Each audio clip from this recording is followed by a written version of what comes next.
फलस्तीन पर इजराइल ने बमबारियों के बीच में जमीनी हमले की भी कर ली है तैयारी। बेंजामिन नेतन्याहू ने दी जानकारी। क्या मुस्लिम ममालिक भी अब फलस्तीन के मामले में आने लगे हैं एक साथ? दोनों ममालिक में चल रही जंग के बीच हिंदुस्तान ने फलस्तीन के लिए बढ़ाया मदद का हाथ। क्या है ये पूरी खबर और अब तक की चल रही इस जंग से क्या कुछ खबरें सामने आई हैं? देखें इस खास रिपोर्ट में।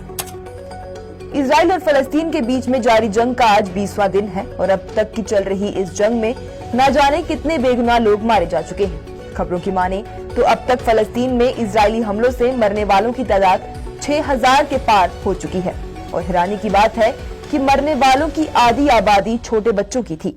वहीं इस बीच इजरायली वजीर आजम बेंजामिन नेतन्याहू ने फलस्तीन पर पहले से चल रही बमबारियों के अलावा जमीनी हमले का भी ऐलान कर दिया है। आपको बताएं तो एक टेलीविजन बयान में नेतन्याहू ने कहा कि इजराइल गाजा पर जमीनी हमले की पूरी तैयारी में है।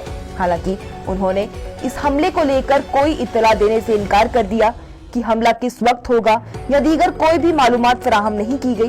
उन्होंने कहा कि इस्लामिक तहरीक हमास के जेरे कंट्रोल फलस्तीनी एनक्लेव में अफवाज कब दाखिल होंगे ये फैसला हुकूमत की खसूसी जंगी कैबिनेट करेगी, जिनमें मरकजी अपोजिशन जमात में से एक का रहनुमा भी शामिल रहेगा।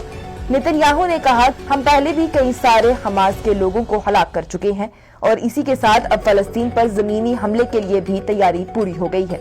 आपको बताएं तो इसे लेकर इजराइल को कई सारे मुल्कों ने ये कहा था कि इजराइल की जानिब से की जा रही लगातार की बमबारियों से सिर्फ फलस्तीनी लोग मारे जा चुके हैं जो कि बेकसूर हैं, इसलिए इजराइल को अपने हमलों को रोक लेना चाहिए।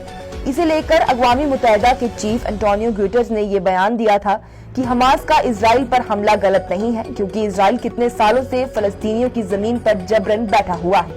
वहीं दूसरी तरफ मुस्लिम ममालिक भी एक साथ आने लगे हैं और उनका कहना है कि ये सब अब एक हद से ऊपर हो रहा है जिससे अब बर्दाश्त नहीं किया जाएगा।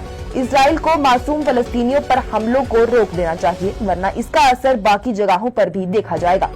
वहीं इसी बीच फलस्तीनियों की मदद के लिए हिंदुस्तान की जानिब से भी मदद का हाथ बढ़ाया गया है, जिसके चलते हिंदुस्तान ने 6.5 टन की मेडिकल एड और 32 टन की कुदरती अफवाज से मुताल्लिका इमदादी सामान रवाना किया है। इसे लेकर वजीर आजम नरेंद्र मोदी की जानिब से भी ये कहा गया कि फलस्तीन में मरने वाले मासूम फलस्तीनियों की मदद के लिए हिंदुस्तान हमेशा आगे रहेगा। वहीं फिलहाल तो इजराइल की जानिब से फलस्तीन पर हमले लगातार जारी हैं। उनका कहना है कि वो हमास का पूरी तरह से सफाया कर देंगे।